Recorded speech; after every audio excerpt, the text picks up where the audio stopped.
This is a real story of resilience, one black woman's journey through fire, betrayal, and rebirth. If you'd asked me then, I would have told you my life was simple, maybe even a little ordinary, but I loved it.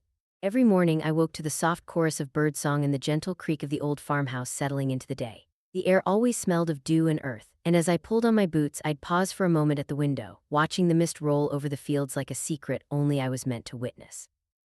My farm wasn't much by anyone else's standards, but to me, it was everything: a patchwork of memories, sweat, and hope stitched together by years of hard work. I'd start my day with the animals, greeting each one by name. Daisy, the stubborn old cow, would nudge my shoulder for an extra handful of feed while the chickens clucked and fussed as if they owned the place. I'd laugh, promising them fresh corn if they behaved, and for a moment it felt like the world was exactly as it should be. There was a rhythm to it all, a comfort in the repetition. The sun would rise higher, painting the sky in gold and pink, and I'd lose myself in the tasks that made up my life: mending fences, tending the garden, coaxing green shoots from the stubborn soil. But even in those peaceful moments, there were shadows. My family lived just down the road, close enough to see the smoke from my chimney, but far enough to feel like strangers. My mother would call sometimes, her voice clipped and businesslike, asking if I needed anything, though the question always felt more like an obligation than an offer. My brother Mark would drop by when he needed tools or a favor, never staying long enough for coffee. I told myself it was just the way things were, that families drifted and changed, but sometimes, late at night, I'd wonder if I'd done something wrong. Still, I clung to the good. I'd host Sunday dinners, setting the table with mismatched plates and wildflowers from the field. My niece Emma would chase the barn cats while my father grumbled about the weather, and for a few hours it almost felt like we were whole. But there were cracks, small, sharp things that caught the light when I wasn't looking.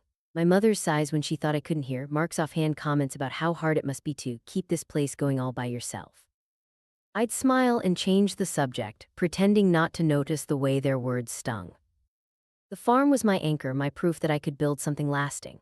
I'd inherited it from my grandmother, who taught me to plant by the moon and trust my instincts.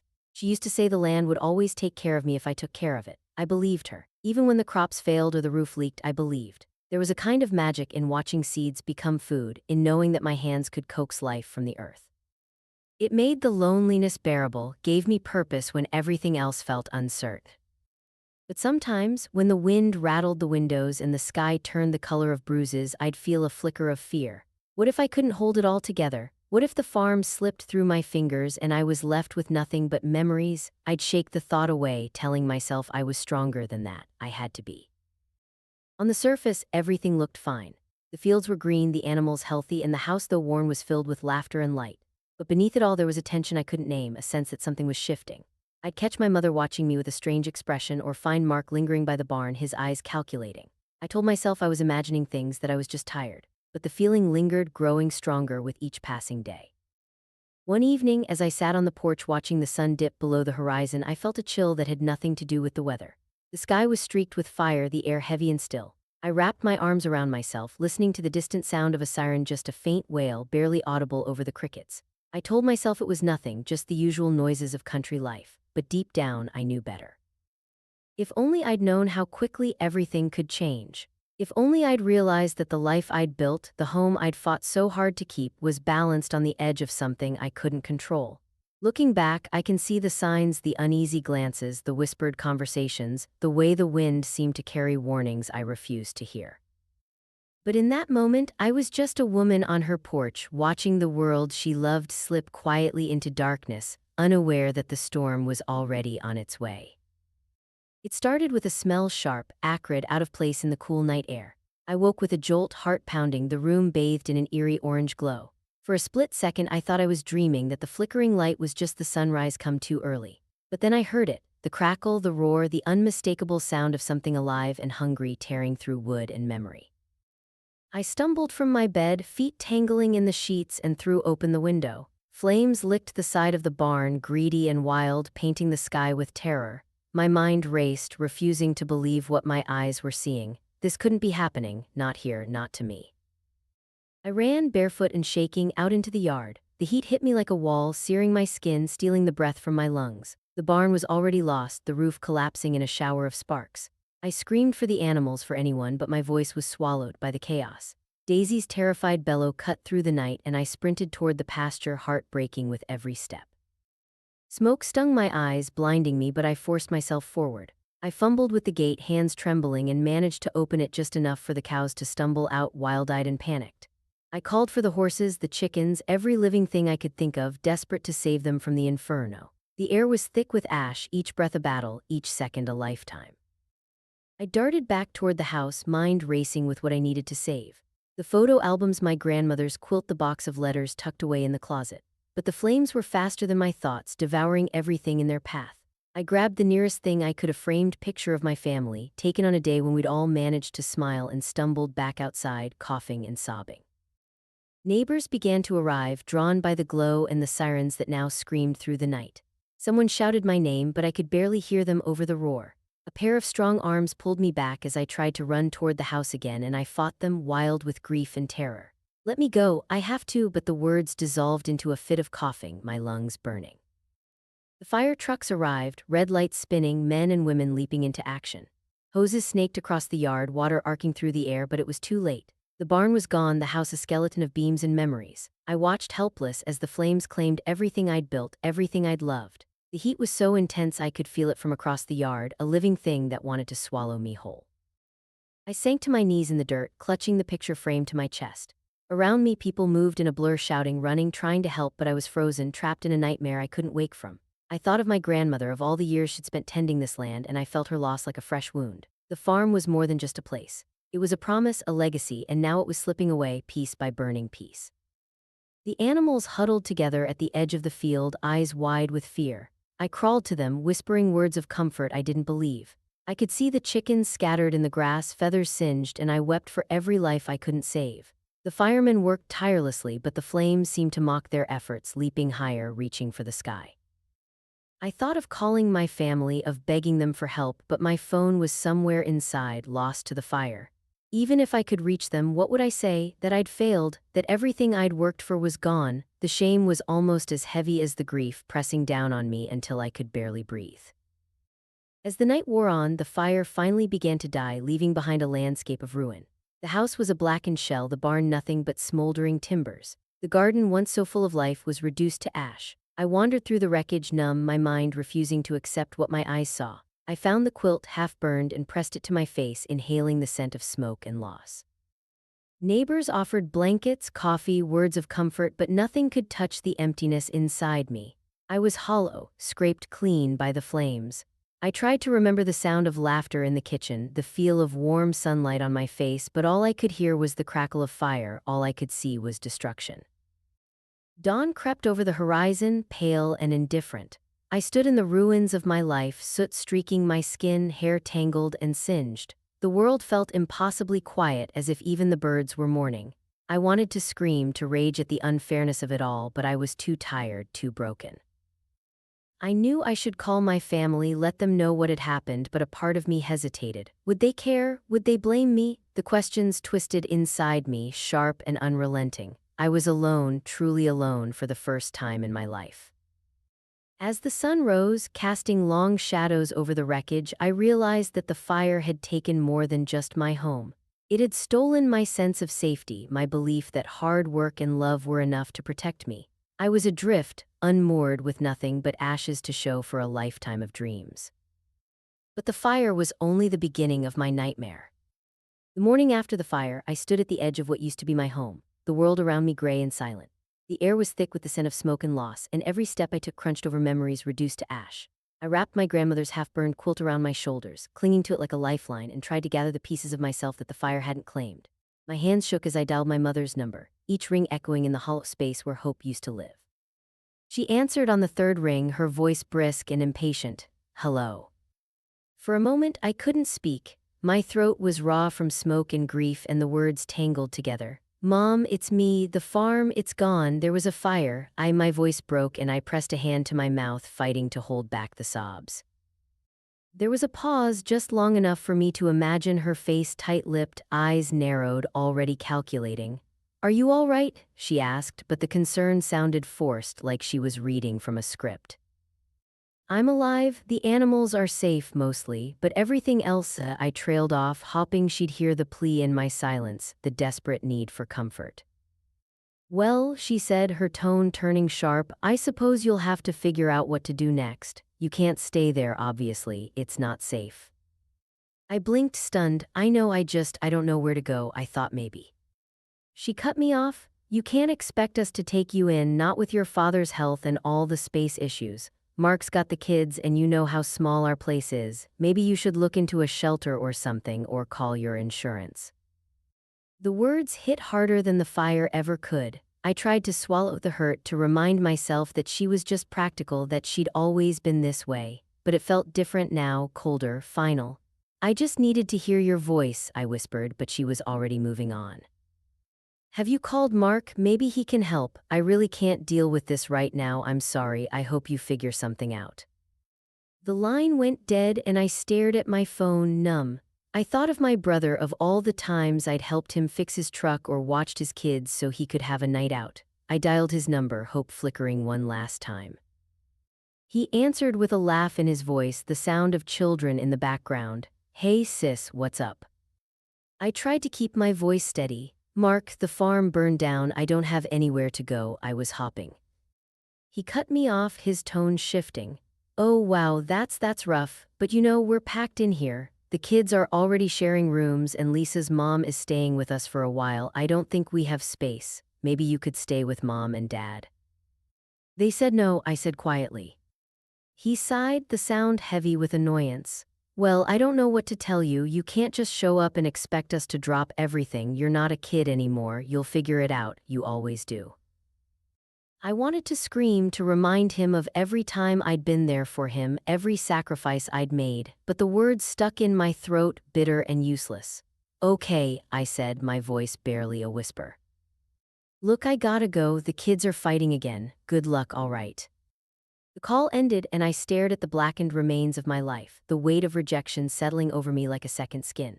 I wandered through the ruins, searching for anything salvageable, but everything I touched crumbled to dust. Neighbors came and went, offering sympathy and casseroles, but their kindness only made the emptiness sharper. I was alone, truly alone, for the first time in my life.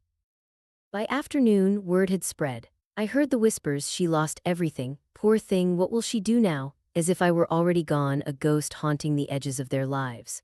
I tried to hold my head high, to pretend I didn't care, but every glance felt like a judgment, every murmur a reminder of how far I'd fallen. I walked to my parents' house, the quilt still wrapped around me, and knocked on the door. My mother answered, her expression tight. What are you doing here? I don't know where else to go, I said, my voice trembling.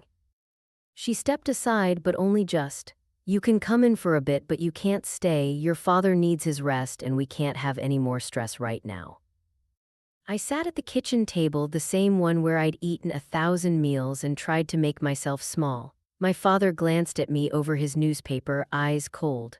So you're homeless now, he said, the words flat and unfeeling. I flinched, the label stinging more than I expected. I guess so. He shook his head. Should have had better insurance, should have planned for something like this. My mother nodded, her lips pressed into a thin line. You always were too sentimental about that place. Sometimes you have to let things go. I wanted to scream, to beg them to remember the little girl who used to dance in this kitchen, who brought them wildflowers and laughter. But all I could do was sit there, shrinking under their disappointment. After an hour, my mother stood. You can't stay here, I'm sorry, but we just can't handle it. Maybe the Red Cross can help, or the church. I stood, the quilt slipping from my shoulders, and nodded. Thank you for letting me sit for a while. She didn't answer, just closed the door behind me, leaving me on the porch with nothing but the sound of my own heart breaking. I wandered back to the ruins of my farm, the sky darkening overhead. The world felt impossibly big and I felt impossibly small. I thought my family would help me, but I was wrong. I was a burden, a problem to be solved, a reminder of everything they wanted to forget. As night fell, I curled up beneath the stars, the quilt pulled tight around me. The cold seeped into my bones, but it was nothing compared to the chill inside. I stared at the empty sky, waiting for a sign, a miracle, anything to tell me I wasn't as alone as I felt. But all I heard was silence, and all I felt was the weight of ashes and accusations. The days that followed blurred together, each one colder and lonelier than the last. I drifted through the remains of my life like a ghost, haunted by the echo of my family's words and the hollow ache of loss. The farm, once so full of purpose and promise, was now just a graveyard of memories. I slept in my truck, wrapped in my grandmother's quilt, the engine off to save gas, my breath fogging the windows in the early morning chill. Every sunrise felt like a punishment, another reminder that I had nowhere to go and no one to turn to. I tried to keep busy, to find some small task that would anchor me to the world. I picked through the ashes, searching for anything the fire had spared: a chipped mug, a rusted horseshoe, a handful of marbles from my childhood. Each discovery was a tiny victory, but it did nothing to fill the emptiness inside me. I was invisible, drifting through a town that suddenly felt foreign and unwelcoming. The neighbors who had once waved from their porches now looked away when they saw me coming. I caught snippets of their conversations: "She's still here? Why doesn't she just leave?" And each word was a stone in my pocket, dragging me down. I tried to hold my head high, to pretend their judgment didn't matter, but it did. It mattered more than I wanted to admit. I went to the church, hoping for comfort, but the pastor's eyes were full of pity, not understanding. He offered me a cot in the basement and a bag of groceries, but I couldn't bring myself to accept. I didn't want charity. I wanted dignity, a place to belong, a reason to keep going. I wandered the aisles of the grocery store, counting out coins for a loaf of bread, feeling the stares of people who used to call me friend. At night, the loneliness pressed in on me, heavy and suffocating. I replayed every conversation with my family, searching for the moment when things had gone wrong.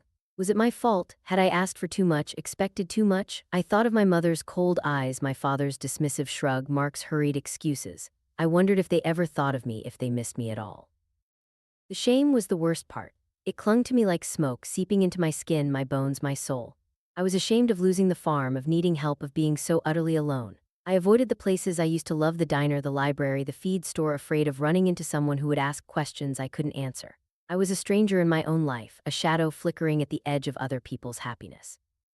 One afternoon, as I sat on the tailgate of my truck, staring at the blackened remains of the barn, I felt the weight of it all pressing down on me. The sky was gray, the air thick with the promise of rain. I closed my eyes and let the tears come, hot and silent, carving tracks through the dirt on my cheeks.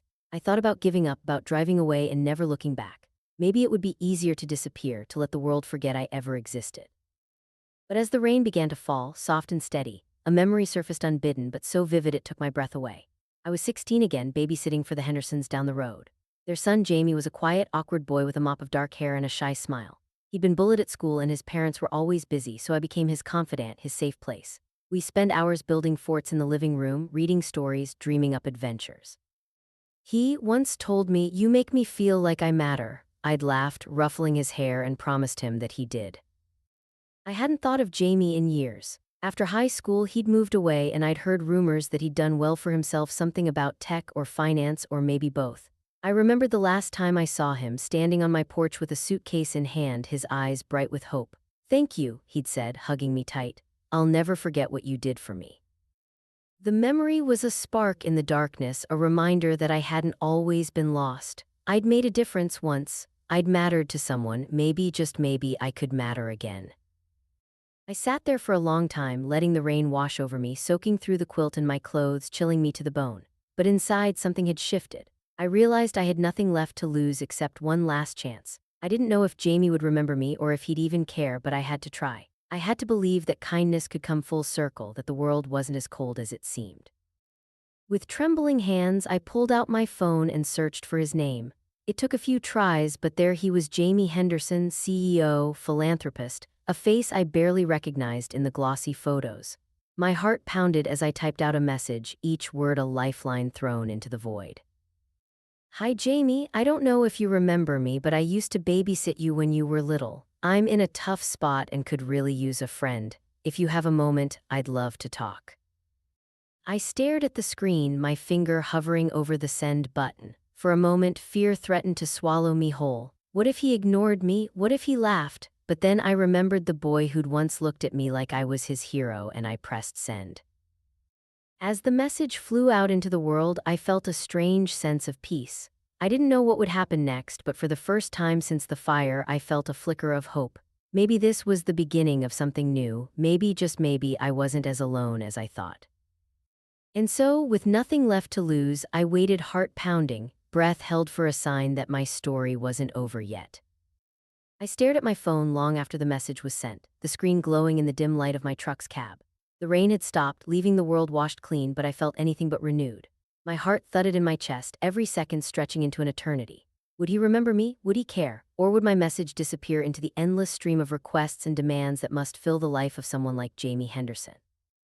I tried to distract myself, counting the coins in my pocket, folding and refolding the quilt, but my mind kept circling back to the same anxious questions. I thought about the last time I'd seen Jamie, how small and uncertain he'd been, how fiercely I'd wanted to protect him from a world that didn't seem to understand him.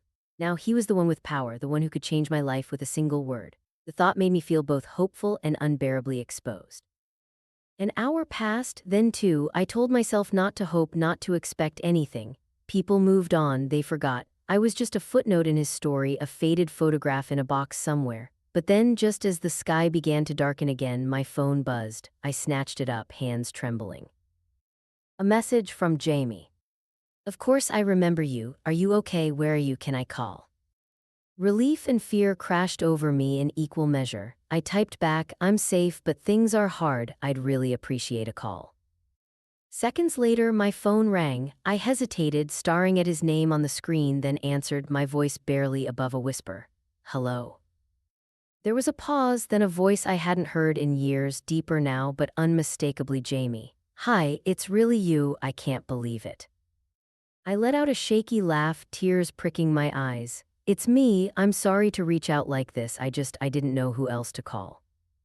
He was quiet for a moment, and I could hear the hum of city life in the background, traffic, voices, the distant wail of a siren. You don't have to apologize. You were there for me when I needed someone. I've never forgotten that. I swallowed hard, the words catching in my throat. I lost the farm, Jamie. There was a fire. Everything's gone. My family, they can't help. I didn't know where else to turn. He was silent again, but this time it felt thoughtful, not awkward. I'm so sorry. I can't imagine what you're going through. Are you somewhere safe right now? I nodded, then realized he couldn't see me. I'm in my truck. I've been staying here. I'm okay, really. I needed to hear a friendly voice. He let out a breath, the sound full of empathy. You don't have to do this alone. I want to help. Please let me help. The words were so gentle, so sincere that I almost couldn't believe them. I'd spent so long bracing myself for rejection, for disappointment, that kindness felt foreign. I don't want to be a burden, I whispered, the shame rising up again. You're not a burden, he said firmly. You never were. You were the only person who made me feel safe when I was a kid. I owe you more than I can ever repay. I closed my eyes, letting his words wash over me. For the first time in days, I felt seen, remembered. Thank you, Jamie. I don't even know what to ask for. I needed to know someone cared. He was quiet for a moment, then his tone shifted, more businesslike but still warm. Where are you? I can send a car or I can come myself, whatever you need. I want you to come stay with me, at least until you figure things out. I have plenty of space and you'd be doing me a favor, honestly. I travel so much, the place is too quiet. The offer stunned me. I'd expected maybe a kind word, a little money, not this. Jamie, I can't just. He interrupted, gentle but insistent. You can, please. I'd feel better knowing you're safe and I'd love to catch up. It's been too long. I hesitated, the old pride warring with the desperate need for a lifeline. Are you sure? I don't want to disrupt your life. He laughed, the sound warm and familiar. You could never disrupt my life. Besides, I think we both could use a friend right now. I smiled, the first real smile in what felt like forever. Okay, if you're sure. I'm sure. Text me your location. I'll have someone there as soon as possible, and if you need anything in the meantime, call me, anytime. We talked for a few more minutes, the conversation growing easier, the years falling away. He told me about his work, his travels, the foundation he'd started in his mother's name. I listened, amazed at how much he'd grown, how much he'd accomplished. But beneath it all, he was still Jamie, the boy who'd once needed me, now reaching back across the years to offer me a hand. When we finally hung up, I sat in the quiet, my heart pounding with a strange mix of fear and hope. I didn't know what waited for me in Jamie's world, but I knew I couldn't stay here, trapped in the ruins of my old life. I gathered my few belongings, folded the quilt one last time, and sent him my location. As dusk settled over the empty fields, I watched the headlights approach, growing brighter with each passing moment. I felt powerless and small, but also, for the first time in a long while, I felt the stirrings of possibility. Maybe this was the beginning of something new. Maybe, just maybe, I was about to find out what it meant to be cared for, not just needed. And as the car pulled up and the driver stepped out calling my name, I realized that Jamie hadn't just remembered me, he'd come for me. He'd answered the call. I had no idea what would happen next, but I knew one thing for certain: I wasn't alone anymore. The drive into the city felt like crossing into another world. I watched the fields and forests of my old life slip away through the window, replaced by highways, glass towers, and the endless pulse of headlights. My hands twisted in my lap, clutching the quilt like a talisman. I tried to imagine what Jamie's life looked like now, what kind of home he'd built, what kind of man he'd become. The closer we got, the more my nerves tangled inside me. I was grateful for the ride, but I couldn't shake the fear that I was making a mistake, that I was stepping into a life where I didn't belong. The car finally pulled up to a building that looked more like a modern castle than a home. Sleek lines, tall windows, a doorman who greeted me by name. I stepped out feeling small and out of place, my boots scuffed and my clothes still smelling faintly of smoke. The driver took my bag and led me through the lobby, past marble floors and quiet, expensive art. I tried not to stare, but everything felt impossibly grand, like I'd wandered into someone else's dream. Then there he was, Jamie, older, taller, dressed in a crisp shirt and jeans, but with the same shy smile I remembered. For a moment, we just looked at each other, the years falling away. He stepped forward, arms open, and I let myself be pulled into a hug that was both awkward and achingly familiar. "I can't believe you're here," he said, his voice thick with emotion. "I've thought about this moment so many times." I laughed, shaky and relieved. "I almost didn't come, I wasn't sure you'd want to see me." He pulled back, looking at me with a seriousness that made my heart ache. "You were the only person who ever made me feel safe. When I was a kid, you were my whole world. I never forgot that." I felt tears prick my eyes, the weight of his words settling over me. "You were a good kid, Jamie. I always knew you'd do something amazing." He smiled, a little embarrassed. "I don't know about amazing, I just tried to survive, but you gave me the courage to try. I owe you more than I can say." We sat in his living room, the city lights twinkling outside the windows. He brought me tea, the same way I used to make it for him, and we really talked for the first time in years. He told me about his life, the struggles and triumphs, the loneliness that came with success. I listened, surprised by how much of the old Jamie was still there beneath the polished exterior. He asked about the farm, about my family, about everything I'd lost. I tried to be honest, to let him see the cracks and scars. He listened without judgment, his eyes kind and understanding. For the first time since the fire, I felt seen, not as a burden or a failure, but as someone who mattered. After a while, he leaned forward, his expression earnest. "I want you to stay here as long as you need. I have more space than I know what to do with, and honestly, I could use the company. You'd be doing me a favor." I hesitated, the old pride flaring up. "Jamie, I don't want to take advantage. I don't want to be someone you feel sorry for." He shook his head, reaching for my hand. "This isn't about pity, it's about gratitude. You saved me once, let me help you now." His words were so sincere, so full of warmth, that I felt my defenses start to crumble. I looked around at the beautiful apartment, the life he'd built, and wondered if I could ever fit into this world. Could I really trust him, or was I just setting myself up for another disappointment? He seemed to sense my hesitation. "You don't have to decide right now, but I want you to know you're welcome here. No strings, no expectations, just stay, rest, let yourself heal." I nodded, overwhelmed by the offer, by the kindness I'd almost forgotten existed. "Thank you, Jamie, I don't know what to say." He smiled, squeezing my hand. "Just say you'll stay for as long as you need." I looked out at the city, the lights stretching on forever, and felt a flicker of hope. Maybe this was my chance to start over, to rebuild not just my life but myself. Maybe, with Jamie's help, I could find my way back to the person I used to be, the person who believed in second chances. But as I settled into the guest room, unpacking my few belongings, doubt crept in. Was I really welcome here, or was I just a reminder of a past Jamie wanted to repay? Could I trust this new life, or was I setting myself up for more heartbreak? I lay awake that night, listening to the quiet hum of the city, the unfamiliar comfort of clean sheets and a safe roof overhead. I wanted to believe in hope, in kindness, in the possibility of something better.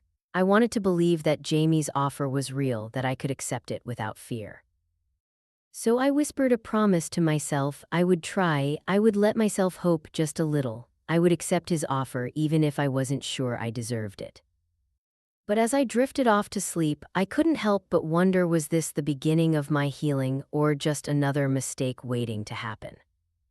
The first morning in Jamie's apartment, I woke to sunlight streaming through floor-to-ceiling windows, the city spread out beneath me like a living map. For a moment, I forgot where I was. The bed was too soft, the sheets too smooth, the air humming with the distant sounds of traffic instead of birdsong.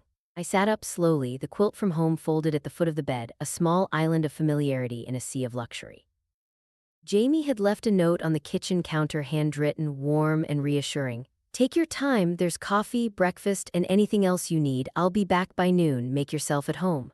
I smiled at his thoughtfulness, but the words felt foreign. Home. I wasn't sure I remembered what that meant anymore. I wandered through the apartment, marveling at the art on the walls, the sleek furniture, the way everything seemed to glow with quiet wealth. There was a rooftop garden, a gym, even a library with shelves lined in leather and gold. I ran my fingers over the spines of books I'd never read, feeling both awe and a strange sense of loss. My world had always been dirt under my nails, sunburned skin, the honest ache of a day's work. Here, everything was polished, effortless, untouched by struggle. I tried to settle into the rhythm of this new life, but it wasn't easy.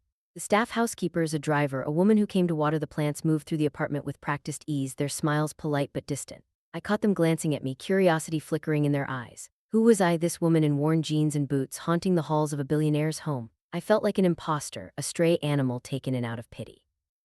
Jamie did his best to make me comfortable. He invited me to dinners, introduced me to his friends, showed me the city from the backseat of his car. We went to art galleries, charity events, rooftop parties where the air was thick with perfume and laughter. I tried to keep up, to smile and nod in all the right places, but I always felt a step behind, as if I were watching my life through glass. The people in Jamie's world were beautiful, confident, and impossibly polished. They talked about investments, travel, and the latest trends, their words swirling around me like a language I'd never learned.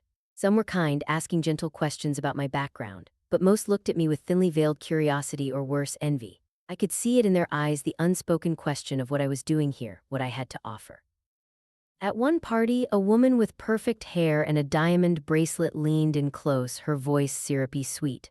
"So, how do you know Jamie?" she asked, her eyes flicking over my thrift store dress. I hesitated, feeling the weight of every judgment in the room. "We go way back," I said, forcing a smile. "I used to babysit him, actually." She laughed, a sharp, tinkling sound. "How quaint. Well, I suppose everyone has to start somewhere." The words stung, but I held my head high, refusing to let her see how much it hurt. I reminded myself that I'd survived worse than gossip and side eyes. Still, the doubts crept in, whispering that I didn't belong, that I was just a charity case, a project for Jamie to fix. Even Jamie's kindness sometimes felt like a spotlight, illuminating all the ways I didn't fit. He meant well, but every gesture, every gift, every invitation reminded me of the gulf between our worlds. I missed the farm, the quiet certainty of belonging to a place, the satisfaction of work that left my muscles aching and my heart full. Here I felt weightless, untethered, as if I might float away at any moment. One afternoon, I found myself alone on the rooftop garden, surrounded by flowers that someone else had planted and tended. I closed my eyes, breathing in the scent of lavender and rosemary, and let myself remember the feel of dirt beneath my fingers, the sound of rain on the barn roof. I wondered if I'd ever find that sense of purpose again, or if I was destined to be a guest in someone else's life. But just as the loneliness threatened to swallow me, Jamie appeared, his face lit with excitement. "I have something to show you," he said, taking my hand and leading me downstairs. He brought me to a sunlit room I hadn't noticed before, a space filled with empty planters, gardening tools, and packets of seeds. "I remembered how much you love to grow things," he said, a little shy. "I thought maybe you'd like to start a garden here, make this place your own, even just a little." I stared at the room, overwhelmed by the gesture. For the first time since I'd arrived, I felt a spark of hope, a sense that maybe I could carve out a place for myself in this new world. I knelt by the planters, running my hands over the rich soil, and felt something inside me begin to heal. As I planted the first seeds, Jamie watched from the doorway, his smile gentle and proud. "You belong here," he said softly. "You always have." I wanted to believe him. I wanted to believe that I could build something new, even in the midst of all this luxury and uncertainty. But as I pressed the seeds into the earth, I knew that my journey was far from over. I thought I'd escaped my problems, but new ones were waiting, questions of belonging, of trust, of who I was without the farm. Still, as the sun set over the city, painting the sky in shades of gold and rose, I felt a flicker of possibility. Maybe this was my chance to grow, to find my place in a world I never expected to call my own. And as I wiped the dirt from my hands and looked up at Jamie, I realized that sometimes the hardest part of starting over is believing you deserve to. The garden Jamie gave me became my sanctuary, a place where I could lose myself in the familiar rhythm of planting and tending. But as the days passed, I realized I needed more than a patch of green to feel whole again. I needed purpose. I needed to build something that mattered not just for myself, but for others who knew what it was to lose everything and start over. Jamie saw it before I did. One evening, as we sat on the rooftop, watching the city lights flicker to life, he turned to me with a thoughtful look. You know, you have a gift, not just for growing things, but for bringing people together. Have you ever thought about starting something here? Something that could help others the way you helped me? The idea took root in my mind, tentative at first, then growing stronger with each passing day. I remembered the families back home who'd struggled after floods or droughts, the single mothers who'd traded eggs for vegetables, the kids who'd come to my farm to learn how to plant their first seeds. What if I could create a place like that here, a community garden, a program for city kids to learn about the earth, a safe haven for people who needed a fresh start? With Jamie's encouragement, I began to sketch out a plan. We found a vacant lot not far from his building, a patch of neglected land choked with weeds and trash. Most people saw an eyesore, but I saw possibility. Jamie pulled strings, made calls, and before I knew it, the lot was ours to transform. The first days were hard. I recruited volunteers, some from Jamie's network, others from the neighborhood. We hauled away debris, turned the soil, built raised beds from reclaimed wood. My hands ached, my back screamed, but I felt alive in a way I hadn't since before the fire. The work was honest, the progress slow but steady. For the first time in months, I felt hope blooming alongside the seedlings. But not everyone was happy about our project. Some of Jamie's acquaintances, people who'd eyed me with suspicion at his parties, saw the garden as a threat. They whispered about charity cases and lowering property values. One woman, Vanessa, made a point of stopping by every day, her heels sinking into the dirt as she offered advice that was really just thinly veiled criticism. You know, this is a lovely idea, she said one afternoon, her voice dripping with condescension. But are you sure you're up for it? These things take a lot of work, and you don't exactly have a track record in the city, do you? I smiled, refusing to let her see how much her words stung. I've built things from nothing before. I'm not afraid of hard work. She arched an eyebrow, her gaze lingering on my calloused hands. Well, I suppose we'll see. Just don't get your hopes up. The city can be unforgiving.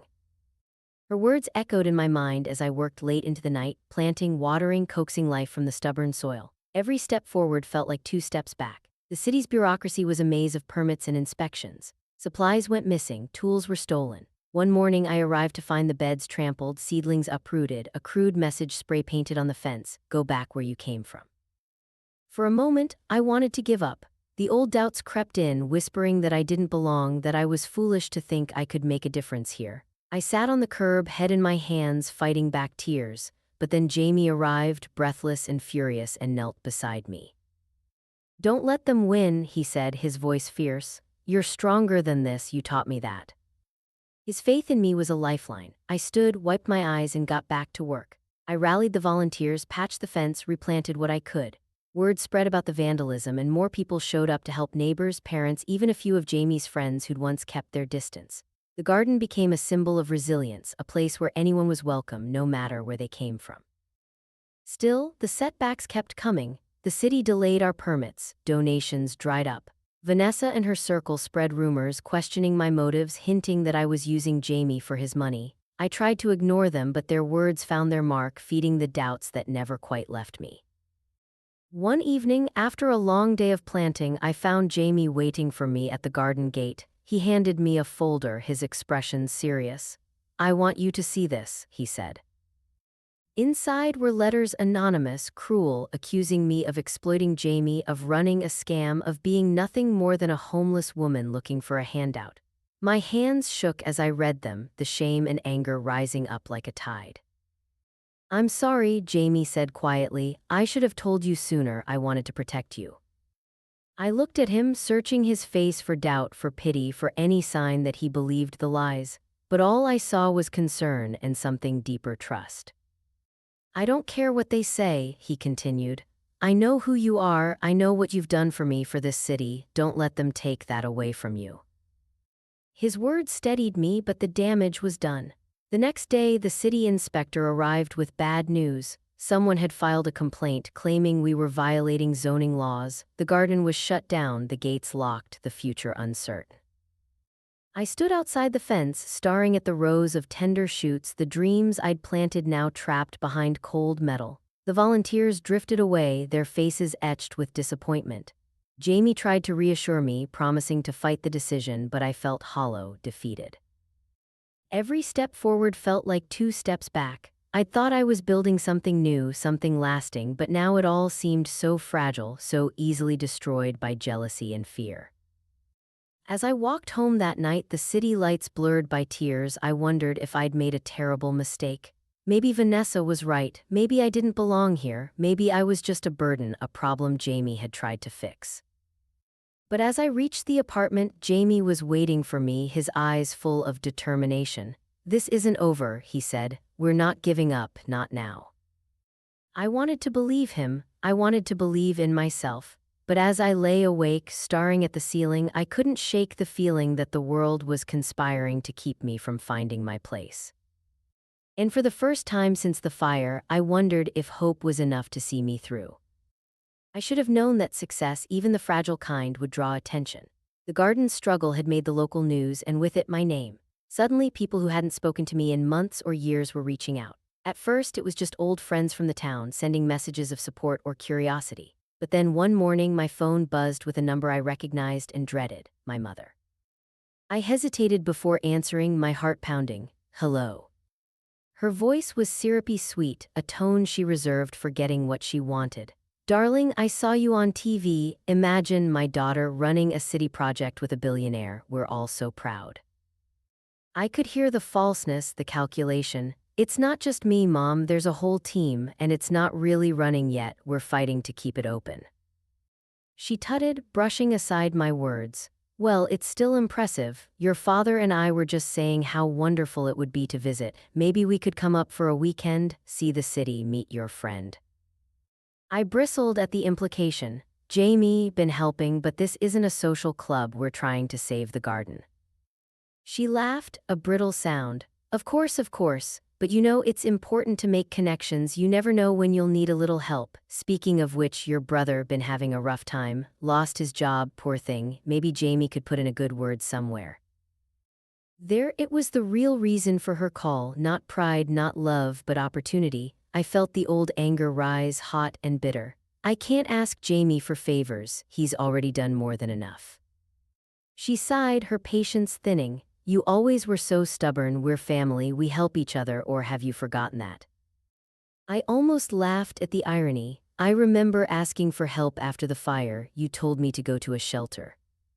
A pause, then a defensive edge. "We had our own problems, you know how hard it's been, but things are different now, you're in a position to help us." I closed my eyes, the pain of old wounds reopening. "I'm not a bank, Mom, and I'm not here to be anyone's ticket to a better life." She huffed, her tone turning cold. "Well, don't come crying to us when this all falls apart, you always did have a way of ruining good things." The call ended, leaving me shaking. I stared at the phone, the familiar ache of rejection and betrayal settling in my chest. I wanted to scream, to throw something, to run until the city faded away, but I didn't. I took a deep breath, wiped my eyes, and went back to work. But my family wasn't finished. A few days later, Mark showed up at the garden, his face a mask of concern. He brought his wife and kids, all smiles and wide eyes as if they were on a field trip. "Hey sis," he said, pulling me into a stiff hug. "Heard you're doing big things out here." I forced a smile, wary, trying to, "It's been tough." He glanced around, taking in the volunteers, the cameras, the reporters. "Looks like you've got it made. Jamie must be a real good friend." I braced myself, he's been supportive, but this is my project. He nodded, but I could see the wheels turning. "You know, Lisa's been looking for work, maybe you could talk to Jamie, or maybe there's something here for her." I shook my head, the old frustration bubbling up. "We're barely keeping the garden open, I can't promise anything." He shrugged, his smile fading. You always were selfish, thought you were better than the rest of us."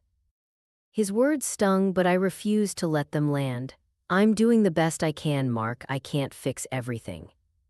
He leaned in, his voice low. "You think you're so special now with your city friends and your fancy life, but don't forget where you came from. People talk, they say you're just using Jamie, that you're not really one of them."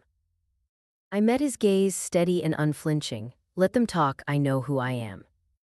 He scoffed, turning away. "We'll see how long that lasts."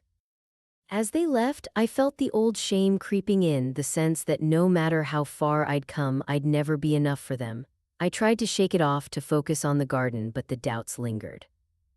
The next day, rumors started to spread. Someone had told the press that I was only involved with the garden because of Jamie, that I was using him for money and influence. Anonymous comments flooded the project's social media pages, questioning my motives, dredging up my past. The story grew, twisted by gossip and jealousy, until it felt like the whole city was watching, waiting for me to fail. Jamie tried to shield me, to reassure me that none of it mattered, but I could see the strain in his eyes, the way he fielded questions from his board, the subtle shift in how people treated me at events. Invitations dried up, donors hesitated. The garden, once a symbol of hope, became a battleground. One evening, as I was locking up, I found my mother waiting outside the gate. She looked tired, older than I remembered, but her eyes were sharp. "I just want what's best for you," she said, her voice soft. "But you have to be smart. People like Jamie, they don't help people like us for nothing. Don't get too comfortable. It can all disappear in a heartbeat." I stared at her, the weight of years pressing down. "I'm not here because of Jamie. I'm here because I believe in this, in myself." She shook her head, pitying. "You always did dream too big." I watched her walk away, her words echoing in the empty street. For a long time, I stood there, torn between anger and grief, between the person I used to be and the person I was becoming. That night, I sat with Jamie on the rooftop, the city lights stretching out below us. I told him everything about my family, the accusations, the fear that I was losing myself in the fight. He listened, his hand warm in mine. "You don't owe anyone an explanation, not your family, not the city, not me. You've built something real here, don't let them take that from you." I nodded, the truth of his words settling deep inside me. For the first time, I realized that I didn't have to carry my family's expectations, their disappointments, their bitterness. I could choose my own path, even if it meant walking it alone. The next morning, I woke with a new resolve. I went to the garden, gathered the volunteers, and told them the truth. About the setbacks, the rumors, the pain of being doubted by the people who should have loved me most. I told them why the garden mattered, not just to me, but to everyone who needed a place to belong. The response was overwhelming. People shared their own stories, their own struggles. The garden became more than a project, it became a community, a family of choice rather than blood. My family tried to pull me back, to remind me of my place, but this time I refused to be their victim. It was a Saturday afternoon when the confrontation I'd been dreading finally arrived. The garden was buzzing with volunteers, laughter and music floating through the air as we planted the last of the summer vegetables. I was kneeling in the dirt, hands deep in the soil, when I saw my family approaching, my mother, father, and Mark, all together, their faces set and determined. They looked out of place among the sunflowers and tomato vines, their clothes too formal, their expressions too hard. I stood, brushing the dirt from my hands, my heart pounding. I could feel the eyes of the volunteers on us, the sudden hush that fell over the garden. My family stopped at the gate, and for a moment no one spoke. The air was thick with old wounds and unspoken words. My mother was the first to break the silence. "We need to talk," she said, her voice clipped and cold. I nodded, leading them to a quiet corner of the garden, away from the others. I could see Jamie watching from a distance, concern etched on his face, but I gave him a small shake of my head. This was something I had to do alone. My father spoke next, his voice gruff. "We've heard enough, all these stories about you and this place, about Jamie, about how you're making a fool of yourself and us." Mark jumped in, his tone accusatory.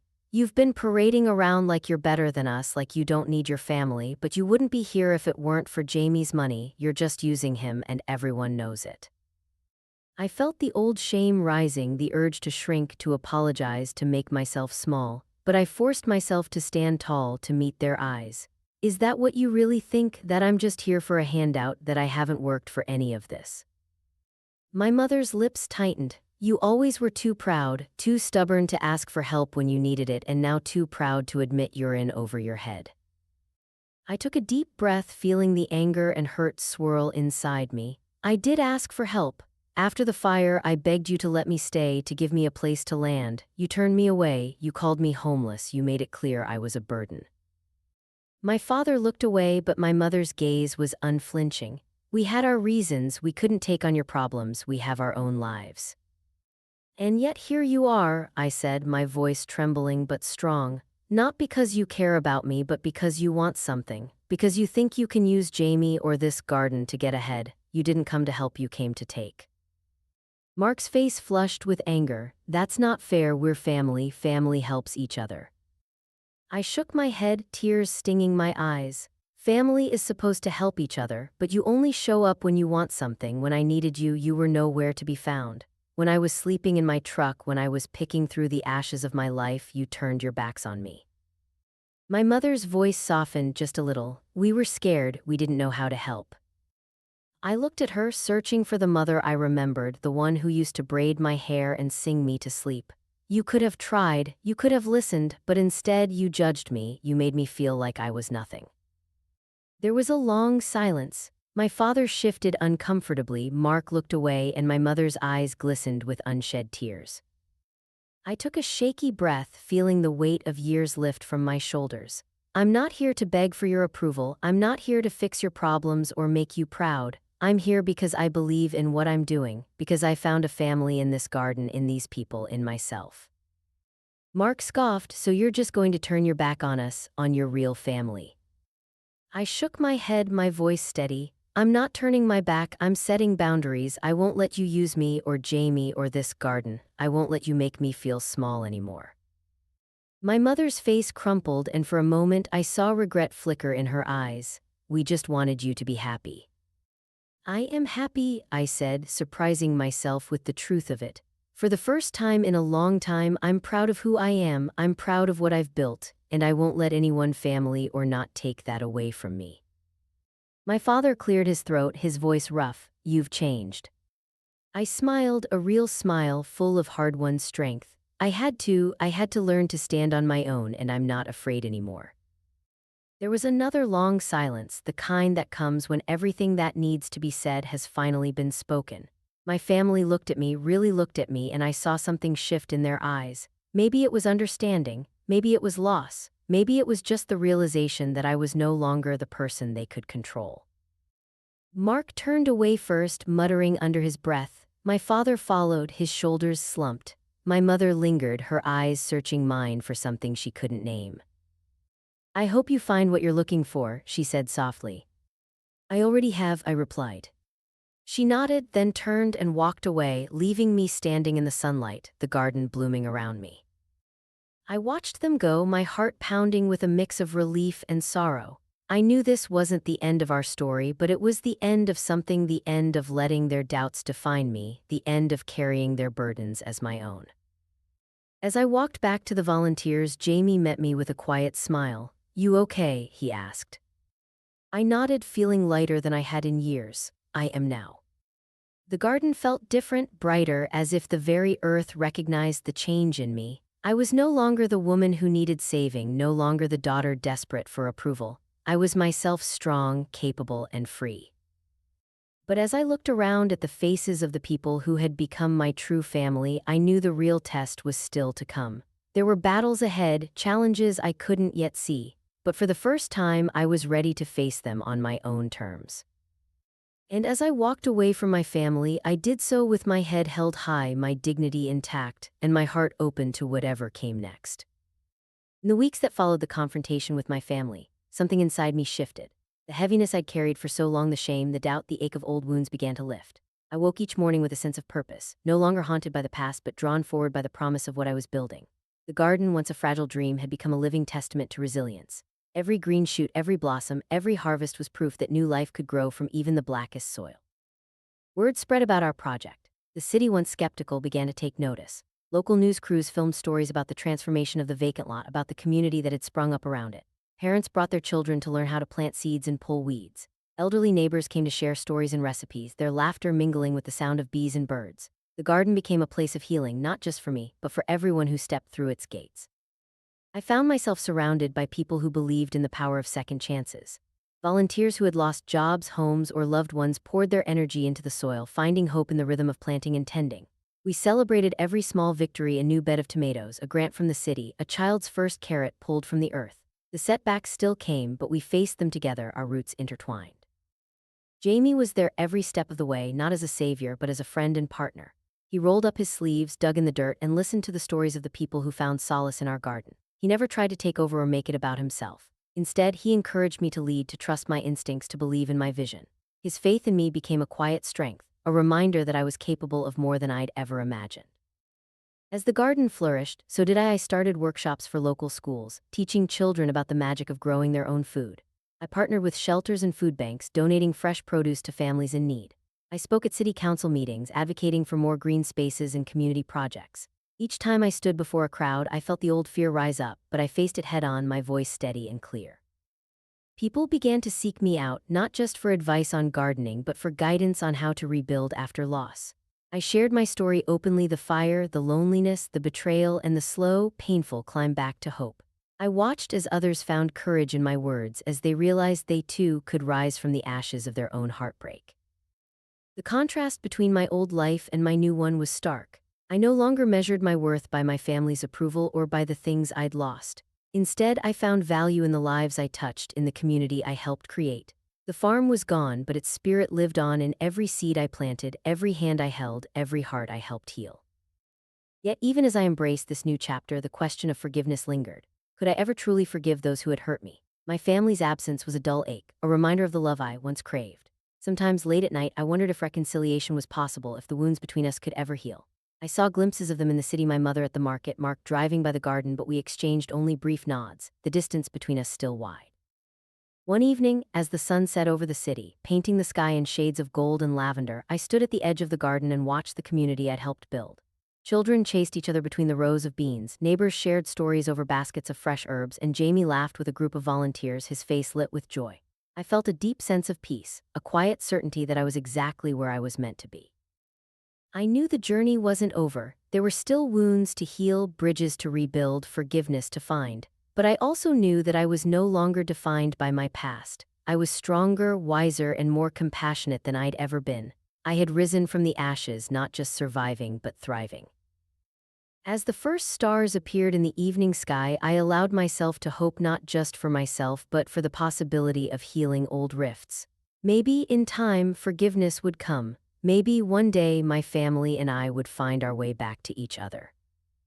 But for now, I stood tall in the garden I'd grown from nothing, surrounded by the people who had become my true family, and let the promise of reconciliation linger in the air, as sweet and fragile as the scent of blooming flowers at dusk. It happened on a quiet Sunday morning, the kind that used to belong to family breakfasts and lazy walks through dew-soaked fields. The garden was still, the city hushed by the promise of rain. I was alone, tending to the herbs, when I heard footsteps on the gravel path. I looked up, expecting a volunteer or a neighbor, but instead I saw my mother standing at the gate, her hands twisting nervously in front of her. For a moment, neither of us moved. The distance between us felt impossibly wide, filled with all the words we'd never said, all the pain we'd never named. She looked smaller than I remembered, her shoulders hunched, her eyes shadowed with regret. "Can I come in?" she asked, her voice barely above a whisper. I nodded, my heart pounding. She stepped into the garden, her gaze sweeping over the rows of vegetables, the wildflowers, the benches where children had left their painted rocks. She stopped beside me, her hands trembling as she reached out to touch a sprig of rosemary. "I've been watching," she said quietly. "I see what you've built here, it's beautiful." I swallowed hard, unsure what to say. The old hurt flickered inside me, but it was softer now, dulled by time and growth. "Thank you," I managed. "It means a lot." She nodded, her eyes filling with tears. "I'm sorry," she whispered, "for everything, for not being there when you needed me, for making you feel like you didn't matter. I was scared and I let that fear turn into anger. I see now how much I hurt you." The words I'd longed to hear for so many years hung in the air between us, fragile and precious. I felt the weight of them settle on my shoulders, mingling with my own guilt and regret. I was angry too, I admitted, my voice shaking. I wanted you to fight for me, to love me enough to stay. When you didn't, I thought it was because I wasn't enough. I carried that with me for a long time. She reached for my hand, her grip warm and desperate. You were always enough, I just didn't know how to show it. I'm so sorry. We stood there, hands clasped, the garden silent around us. I felt the old pain begin to loosen, replaced by something softer, understanding, maybe, or the first stirrings of forgiveness. I don't know if I can forget, I said honestly, but I want to forgive. I want to let go of the anger for both our sakes. She nodded, tears slipping down her cheeks. I want that too. I want to be part of your life again if you'll let me. I want to know the woman you've become. I looked at her, really looked at her, and saw not just my mother, but a woman who had made mistakes, who had suffered and survived, who was trying, however imperfectly, to make things right. I realized then that forgiveness wasn't just about her. It was about me too, about letting go of the shame and the self-blame, about allowing myself to heal. We sat together on a bench beneath the climbing roses, talking quietly as the rain began to fall. She told me stories I'd never heard about her own fears, her own dreams, the ways she'd tried and failed and tried again. I listened, my heart opening to the possibility of a new relationship, one built not on old wounds but on honesty and hope. As the rain softened the world around us, I felt a sense of peace settle over me. I realized that sometimes the hardest person to forgive is yourself. I had spent so long punishing myself for the things I'd lost, for the ways I'd fallen short, that I'd forgotten how to be gentle with my own heart. That day, I forgave my mother, and quietly I began to forgive myself. When the rain stopped, we walked the garden together, side by side. She asked questions about the plants, about the people who came to help, about the dreams I still held close. I saw pride in her eyes, not just for what I'd built, but for who I'd become. As we reached the gate, she turned to me, her voice steady. Thank you for giving me a second chance. I smiled, feeling lighter than I had in years. Thank you for asking for one. She hugged me then, a real hug full of warmth and promise. I held her tight, letting the past slip away, making room for something new. As she left, I stood in the garden, the scent of rain and rosemary swirling around me, and felt hope take root in my heart. I knew there would still be hard days, still be moments of doubt and pain, but I also knew that I was no longer alone, no longer defined by what I'd lost. I had found closure, and with it, the courage to move forward. The future was uncertain, but for the first time, I welcomed it with open arms, ready to see what new life might grow from the seeds of forgiveness. If you had told me, on the night I watched my farm burn to the ground, that I would one day stand in the heart of a city garden surrounded by laughter and hope, I wouldn't have believed you. I thought my story ended in ashes, that loss and betrayal would define me forever. But life, I've learned, is full of second chances if you're brave enough to reach for them. Looking back, I see now that every heartbreak, every moment of despair was a seed planted deep in the soil of my soul. I didn't know it then, but those seeds were waiting for the right season to bloom. I had to lose everything I thought I needed to discover the strength I already had. There were days when I wanted to give up, when the weight of loneliness and shame felt too heavy to carry. I know what it's like to feel invisible, to wonder if anyone would notice if you simply disappeared. I know the sting of betrayal, the ache of being let down by the people you love most. But I also know the power of resilience, the quiet courage it takes to start again, even when you're terrified. I learned that family isn't always the people you're born to, but the ones who show up when you need them most. I found community in unexpected places, in the hands that helped me rebuild, in the smiles of children discovering the magic of a garden, in the friends who believed in me when I couldn't believe in myself. I learned that asking for help isn't weakness, it's an act of hope, a declaration that you still believe in tomorrow. Forgiveness, I discovered, is a gift you give yourself. It doesn't erase the past or excuse the hurt, but it frees you to move forward, to let go of the bitterness that keeps you rooted in pain. I forgave my family and I forgave myself. In doing so, I made space for new growth, for new dreams. If you're reading this and you feel lost, if you're standing in the ruins of something you loved, I want you to know you're not alone. Your pain is real, but so is your strength. You are more than the worst thing that's happened to you. You are more than the names you've been called, the doors that have closed, the hearts that have turned away. You can rise again, you can build something beautiful from the ashes. It won't be easy and it won't happen overnight. There will be setbacks and doubts, days when you wonder if it's worth it. But I promise you it is. Every small step forward is a victory. Every act of kindness, every moment of courage is a seed planted for the future. Share your story, reach out for help, let yourself be seen. There is power in vulnerability, in telling the truth about where you've been and what you've survived. Your story might be the light someone else needs to find their way out of the darkness. I am not the same woman I was before the fire. I am stronger, softer, wiser. I have learned to trust myself, to honor my journey, to celebrate the person I am becoming. And I am grateful for the pain that taught me compassion, for the loss that taught me gratitude, for the love that found me when I least expected it.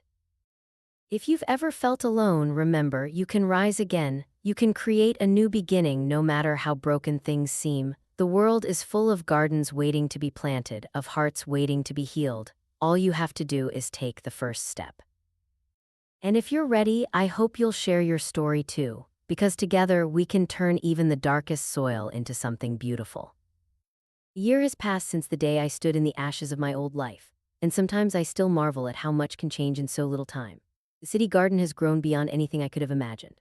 What started as a patch of hope in a forgotten lot is now a vibrant sanctuary, overflowing with vegetables, flowers, and laughter. We've expanded to new spaces, started a foundation to support other community gardens, and welcomed people from every walk of life. The garden is no longer just mine, it belongs to everyone who has ever needed a fresh start. I've found my rhythm again, though it looks different than before. My mornings begin with the sun rising over rooftops instead of fields, but the feeling is the same: possibility, renewal, the quiet promise of another day. I walk the rows with children who once thought food only came from a store, teaching them how to coax life from the earth. I share coffee with neighbors who have become friends, our laughter echoing through the leaves. I watch as people who once felt lost find purpose in the simple act of tending a plant, and I see myself in each of them. Jamie is still by my side, not as a rescuer but as a partner and friend. We've built something lasting together, not just in the garden but in the way we support each other's dreams. He's found joy in the community we've created, and I've found peace in knowing I am loved for who I am, not for what I can give or what I've lost. My family and I are still finding our way, but there is kindness now and a willingness to try. We meet sometimes for coffee or a walk through the garden, and though the past can't be erased, we are learning to forgive, to listen, to start again. I no longer carry the weight of their expectations. I am free to grow in my own direction, to plant new roots wherever I choose. Looking back, I see that every loss was a turning point, every heartbreak a lesson in resilience. I am not the woman I was before, and I am grateful for that. I have learned that no matter how much you lose, you can always plant new seeds, you can always begin again. As the sun sets over the city, painting the sky in gold and rose, I stand in the garden surrounded by my chosen family, friends, neighbors, children, and even my mother, her hands deep in the soil beside mine. We are laughing, sharing stories, and planning for the next season. There is peace in my heart and hope in every green shoot that pushes through the earth. This is my new life, these are my new roots, and I know whatever storms may come, I will always find a way to grow.